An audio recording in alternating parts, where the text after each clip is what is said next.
twizihize none.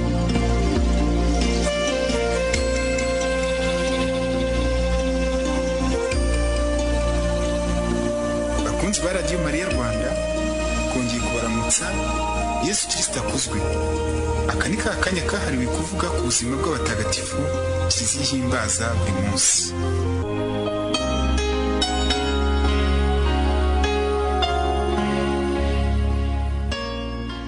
None turi tariki ya 16 Mutarama. Turahimbaza mutagatifu Mariseli Papa n'umumaritiri. Turahimbaza mutagatifu Beraridi. Turahimbaza mutagatifu Yosefu Vaz.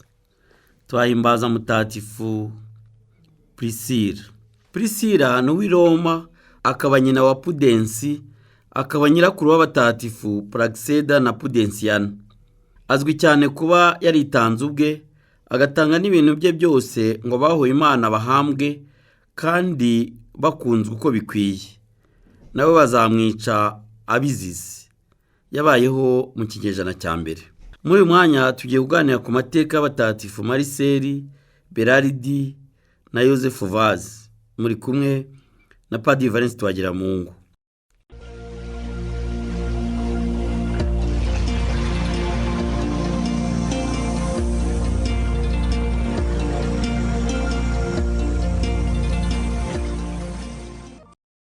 Beraridi we na bagenzi be Oton, Petero, Agitusi, Akursi bavuye Asize bahawe umugisha na Francisco wa Asize. Bagera muri Espagne mu mujyi wa Seville, icyo gihe ukaba wari ukiri umujyi ugenzurwa n'abayisilamu. Nuko baragenda bagera i Marrakesh mu gihugu cya Maroc. Bageze aho binjira mu musigiti batangira kwigisha. Nibwo babahutsemo barakubitwa basukwa hanze, ariko ntibashirwa. Ubwo biyemeza gusanga umukuru w'abayisilamu, yiyemeza kubasubiza iyo baturutse, ariko bakomeza kwigisha ibya Yezu Kristo. Bongera gufatwa bagirwa nabi bikomeye. Nyuma banze kuva ku izima, bakomeje kwemera kwabo muri Yezu Kristo.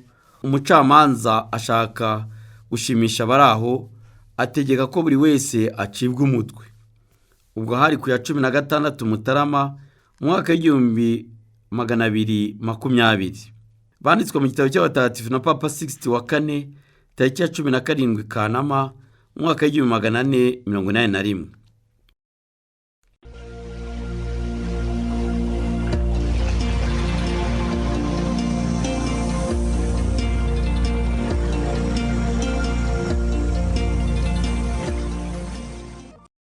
Tujye no ku mateka ya mutagatifu Yosefu Vaz nawo duhimbaza none. Yosefu Vaz yavutse tariki ya 21 Mata mwaka w'1651 i Goa mu Buhinde. Amaze kuba umusaserdoti yoherejwe mu kirwa cya Ceylon kujya gukomeza abakristo baho mu kwemera, dore ko bari mu itotezo ridasanzwe bakorerwaga n'abakoloni baturutse mu Buholandi. Yagezeyo atanga amasakaramentu, asomera abakristo misa mu bwihisho, abakomeza uko ashoboye nabyo yihishahisha. Iyo yamenyaga ko bamenye ko hari umupadiri ubigisha, baramuburiraga agahita yimukira ahandi. Yaje kwimukira mu mujyi mukuru w'icyo kirwa, atangira kwiga ururimi rwaho. Abaturage n'umwami baramukunda cyane, bamuha uburenganzira busesuye bwo kwigisha ijambo ry'Imana. Nyuma asaba abandi bamisiyoneri baza kumufasha. Yosefu Vaz yitabye Imana tariki ya 16 Mutarama mwaka w'1711 azize indwara n'umunaniro. Ubwo yari afite imyaka 59.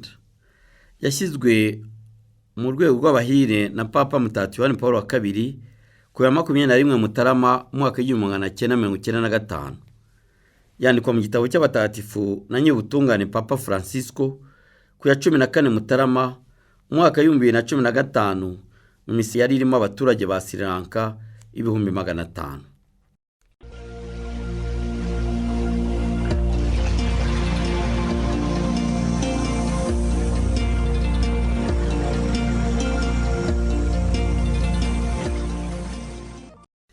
tuvuge no ku mateka ya mutagatifu Mariseli nawe duhimbaza none. Mariseli yabatijwe i Roma aba ariho aherwa ubusaseridoti. Nyuma yatorewe kuyobora kiliziya asimbura papa mutagatifu Mariselini ku ntebe y'ubupapa. Ababaye umupapa wa 30 uhereye kuri mutagatifu Petero. Ku ngoma ye yabayeho hashize imyaka 4 nta mupapa uriho, maze akemura ibibazo bikomeye by'ababaga bihakanye ukwemera kwabo mu itotezwa. Ni nabwo byemejwe ko nta konsili ishobora guterana idatumiwe na papa. Niwe watangiye by'ukuri gushinga za paruwasi na za diyoseze kugira ngo abakristo bagire abasaseridoti hafi. Ibyo ariko ntibyashimishaga na gato umwami w'Abaromani Diocletian warwanyaga kiliziya cyane. Yategetse ko basenya za kiliziya bakanatwika ibitabo bitagatifu. Ategeka gusahura ibintu mu maduka y'abakristo no kwambura amapeta abasirikare bakekwaho kuba ari abakristo. Mariseli arafatwa, ategekwa gukora imirimo y'agahato mu gihe cy'amezi 9. Yakomeje kwandikira abakristo be amabaruwa abashishikariza gukomera mu Kristo bwaho. Aho arekuriwe yihutiye kugerageza gusana kiliziya zasenywe nubwo bitari byoroshye bwose. Umwami yongeye kwimenya arabisha bikomeye. Mariseli yongera gufatwa, noneho bamujugunya hagati y'inyamaswa z'inkazi zifungiranye abarizo zimwica. Kiliziya yari yujuje umwami ayicyuramo amafarasi y'abaturage. Mariseli yapfuye ari ikirangirire kubera ishyaka n'ubutwari yagaragaje mu kurengera ingoma y'Imana. Ubwo hari ku itariki ya 16 Mutarama muri 309. Asimburwa na papa mutagatifu Eusebi. Umuvandimwe nshuti y'Imana, gukorera Imana mu biturihije nibwo butwari. Gukorera Imana nibyo tugomba guhitamo. Guhitamo rero kwacu n'uyu munsi. Dusabe. Nyagasani Imana yacu, wowe yubakiye ingoro ihoraho mu mabuye mazima y'indobanure, gwiza muri kiliziya yawe ingabire za Roho Mutagatifu, maze uwo muryango w'abayoboke bawe uhore wiyongeramo ishyaka ryo kubaka Yerusalemu yo mu ijuru, kubwa Yezu Kristo umwami wacu.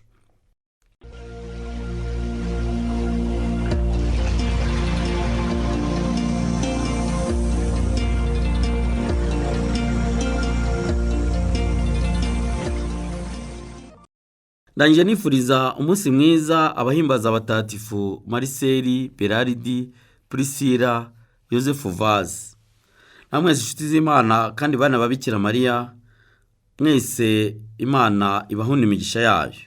Yari Padiri Valens Twagiramungu ubifuriza neza n'amahoro bikomoka ku Mana umubyeyi wacu. Nihasingizwe izina ritagatifu rya Yezu. Mwamikazi wa Kibeho, udusabire.